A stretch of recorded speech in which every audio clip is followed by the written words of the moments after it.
কিচেনে নতুন নতুন জিনিসে যেমন সৌন্দর্য বাড়ায়, সেই সাথে কিচেনের সৌন্দর্য কিন্তু ক্লিনিংয়েও বাড়ায়।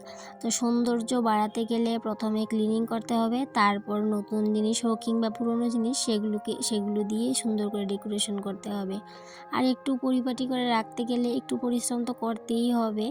আর আজকে অনেক দিন ধরেই ভাবছিলাম রান্নাঘরটাকে পরিষ্কার করব, কিন্তু এমনিতেও তো পরিষ্কার করা হয়, কিন্তু ভালোভাবে পরিষ্কারটা আর হচ্ছিল না। তো তাই জন্য আজকে সকাল সকাল করে রান্নাবান্না শেষ করে নিয়েছি। এখন বাজে প্রায় সকাল 11টা। তো 11টা বাজে, তো বুঝতেই পারছো কতখানি রোদ উঠেছে, বাইরে প্রচণ্ড গরম পড়েছে। আর এখন কিন্তু প্রায় শীত চলেই গেছে, এখন তো শীতের কোনো দেখাই নেই বললেই চলে। তো এইদিকে আমি সকাল সকাল রান্নাবান্নাটা শেষ করে নিয়েছি, কিন্তু এই জন্যই যাতে করে আমি রান্নাঘরটাকে আজকে ভালো করে পরিষ্কার করে নিতে পারি। বেশ অনেক দিন হয়েছে ভালো করে পরিষ্কার করা হচ্ছিল না। তবে যে কোনো ঘরেই ভালো করে পরিষ্কার করে যদি পুরনো জিনিস দিয়ে গুছিয়ে রাখা যায়, সেটাই কিন্তু সৌন্দর্য অনেক বাড়িয়ে দেয়। নতুন জিনিস প্রত্যেক দিন লাগে না ঘর গোছানোর কাজে। এদিকে এই কাঠের এই র্যাকটাকেও কিন্তু অনেক দিন হয়েছে মোছা হয় না, ওই যে আলসেমি করছিলাম। কিন্তু আগে প্রত্যেক দিনই মুছে নিতাম, আর আজকে অনেক দিন হয়েছে এই কাঠের র্যাকটাকে মোছা হয়নি। আর এত ধুলো পড়েছে আজকে, দেখে নিজ লজ্জা লাগছিল। তাই জন্য অনেক কি করব, রান্নাবান্নাটা সকাল সকালে সেরে নিয়েছি, যাতে করে আমি সমস্ত কাজবাজ সময়ের মধ্যে করে নিতে পারি। রান্নাঘর মানেই তো তেল চিটচিটে ভাব, তো সেটা যদি প্রত্যেক দিন পরিষ্কার করে নেওয়া যায়, তেল চিটচিটে ভাবটা কিন্তু থাকে না। কিন্তু যেহেতু অনেক দিন হয়েছে এই র্যাকটাকে পরিষ্কার করি নাই, তাই জন্য কিন্তু আজকে দেখলাম কি উপরের তাকটা এতটা তেল আঠা আঠা হয়ে গেছে, হাতে একদম মুছতে গেছি অবস্থা খুবই খারাপ হয়ে আছে। তাই জন্য একটু সার্ফের জল নিয়ে নিলাম, যাতে করে মুছে এই তেলা আঠালো ভাবটা পরিষ্কার করে নিতে পারি। তো এই সার্ফের জলটা দিয়ে একটু গরম জল নিয়েছি, হালকা কুসুম গরম জল।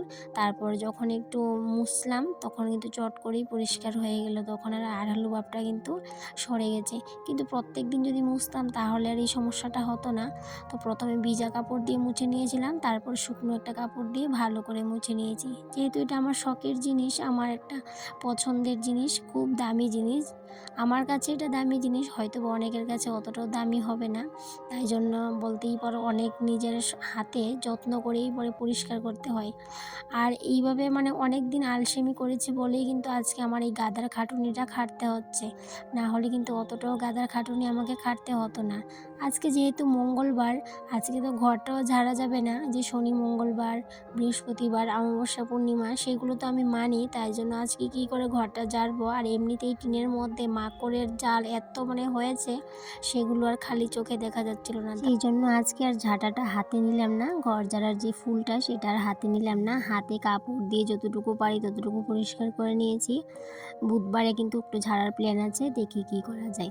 এদিকে দেখো এই যে ফ্লাওয়ারগুলো, আর্টিফিশিয়াল ফ্লাওয়ারগুলো নিয়েছিলাম, সেগুলো না একটু কম দামি হওয়ার কারণে সেগুলোর এই যে টবগুলা এতটা হালকা হয়েছে, যদি ফ্লাওয়ারগুলো রাখতে যাই ফ্লাওয়ারগুলো পড়ে যায়।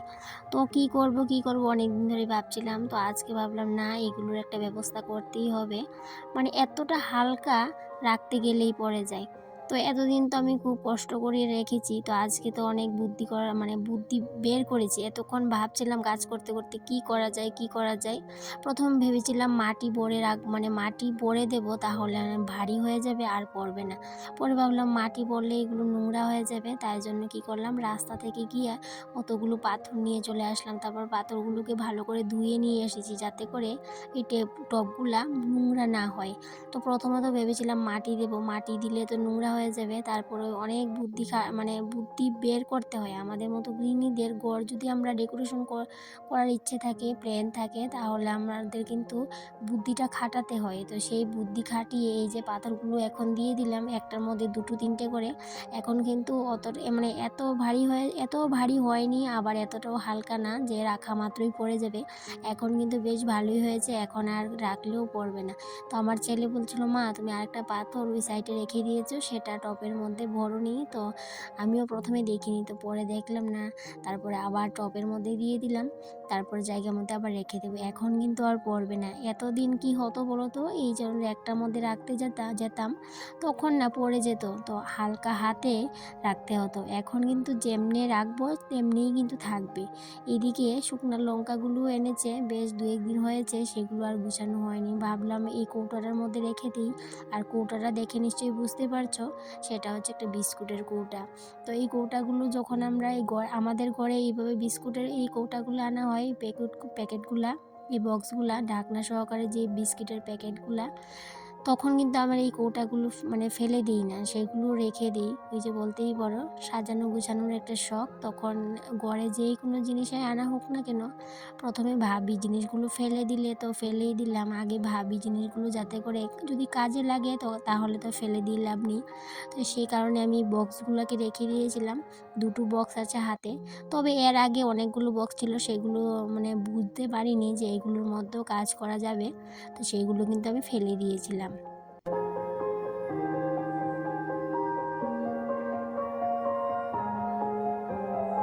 রান্নাটা শেষ করে নিয়েছি বলে এতটাও চিন্তা নেই, এখন কিন্তু নিজের মর্জি মতে কাজ করছি। কিন্তু রান্নাটা যদি শেষ না করেই কাজে লেগে পড়তাম তাহলে বুঝতেই পারছো মানে কতটা চিন্তার মধ্যে থাকতে হতো।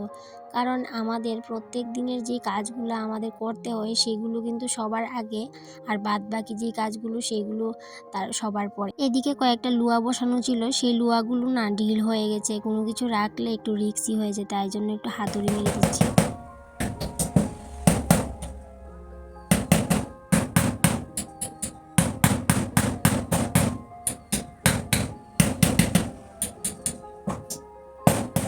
যখনই রান্নাঘরে কাজ করা শুরু করি তখন আমার হাতে হাতুড়ি, দা, তারপরে সমস্ত কিছু পাবে। তো হাজব্যান্ড যদি এসে দেখে রান্নাঘরের মানে ক্লিন করা হচ্ছে, তাহলে সেই দিনকেই বুঝতে পারে মানে পেরে যায় যে আমার হাতে কোনো কিছু নেই, এমন কোনো কিছু নেই। লোহা থেকে শুরু করে হাতুড়ি, দা, সমস্ত কিছুই থাকে। তো সেই দিনকে আবার বলছিল শুধুমাত্র কোদালটা বাদ দিয়ে বাদ বাকি সব মানে সমস্ত কিছুই তোমার হাতে থাকে যদি তুমি রান্নাঘরে মানে ক্লিন করতে যাও।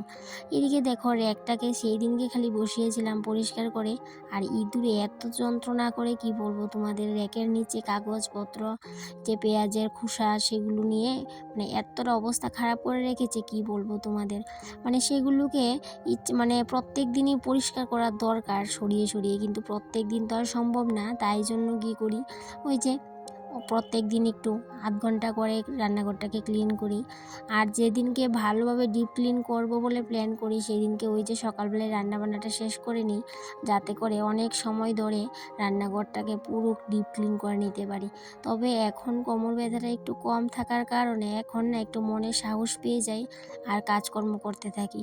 আর হাজব্যান্ড এসে বাড়িতে বলছিল এই ড্রামটাকে সরিয়েছ, মানে জল কিন্তু ভর্তি ড্রামটার মধ্যে, সেটাকেও না সাহস করে সরিয়ে নিয়েছি। মানে ভাবছিলাম যে কোমর ব্যথাটা না আবার বেড়ে যায়, কিন্তু একটু কম বলে, যেহেতু ওষুধ খাই একটু কম আছে বলে মানে মনে অনেকটাই সাহস, আর সেই জন্য বকাও কিন্তু খেতে হয়।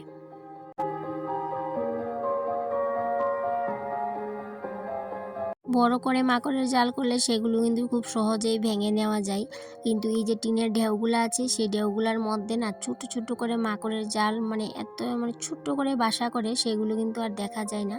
তাই জন্য আমি কি করি বলো তো, যখনই সময় পাই হাতে কাপড় নিয়ে এই ঢেউগুলোকে সুন্দর করে মুছে দিই, যাতে করে ছোট ছোট মাকড়ের জালগুলো ভেঙে যায়। আর একদিন পরিষ্কার করেছি তো 1 সপ্তাহ যাবে না, 1 সপ্তাহের ভিতরে দেখবে সারা ঘরে আবার মাকড়ের জাল করে নিয়েছে। এতটা মানে যন্ত্রণা করে মাকড়, ইঁদুর, কি বলবো, ওদের থেকে রক্ষা করতে মানে কত কিছু যে আমাকে করতে হয়। সেই দিনকে কি করেছে বলো তো, আমার আর্টিফিশিয়াল প্ল্যান্টগুলোকে না কেটে দিয়েছে। মানে এতটা কষ্ট লাগছিল দেখে, ঘুম থেকে উঠেই দেখি আর্টিফিশিয়াল প্ল্যান্টগুলোকে কেটে মানে একটু টুকরো টুকরো করে দিয়েছে। তো সেগুলোকে আবার রেখে দিয়েছি যত্ন করে, ভেবেছিলাম ফেভিকুইক এনে লাগিয়ে দেবো, কিন্তু কি করার, এখনও লাগানো হয়নি। এই যে রেখে দিয়েছি, মনেই নি লাগাবো লাগাবো করে, সে এমনিতেই পড়ে আছে। তো এই এখন থেকে কি করি বলো তো, ইঁদুরের ভয়ে আমি রাতে ঘুমাতে যখন যাব তখন আর্টিফিশিয়াল প্ল্যান্টগুলোকে সবার আগে গুছিয়ে রাখি, যাতে করে এগুলোকে না কাটতে পারে। এত মানে পছন্দের জিনিসগুলো যদি কেটে দেয়, নষ্ট করে দেয়, কেমন লাগবে বলো তো। তো বন্ধুরা দেখো, তোমাদের সাথে কথা বলতে বলতে আমি আমার ঝংকারপোড়া টিনের রান্নাঘরটাকে খুব সুন্দর করে গুছিয়ে নিয়েছি। আর যেহেতু দুপুরবেলা করেছি, অনেক পরিশ্রম হয়েছে, অনেক ক্লান্ত, অনেক ক্লান্ত হয়ে গেছি। তারপরেও যখন গুছানোর পর নিজের রান্নাঘরটার দিকে চাই, অনেক ভালো লাগে। অনেক কষ্টটা তখন মনে হয় না যে কত কষ্ট হয়েছে আমার। তো আমার এই রান্নাঘরটা ক্লিন করা, গুছানো তোমাদের কেমন লাগে তো অবশ্যই কমেন্টে জানিও। সেই সাথে একটা লাইক করতে ভুলে যেও না। তোমরা তো অনেক সময় দেখো, পছন্দ করো আমার ভিডিও ক্লিন করা, তো সেগুলো দেখো কিন্তু লাইক করতে ভুলে যাও। তো বন্ধুরা, সবাইকে আবারও অনুরোধ করছি, সবাই দেখতে দেখতে একটা লাইক করে দিও, আর ভালো লাগলে একটা কমেন্টও করে দিও। এদিকে আমার ঝংকারপোড়া রান্নাঘরটা কেমন হয়েছে সেটাও জানিও বন্ধুরা। তাহলে বন্ধুরা, আজকে এই পর্যন্ত রইলো, আবার দেখা হবে, টাটা।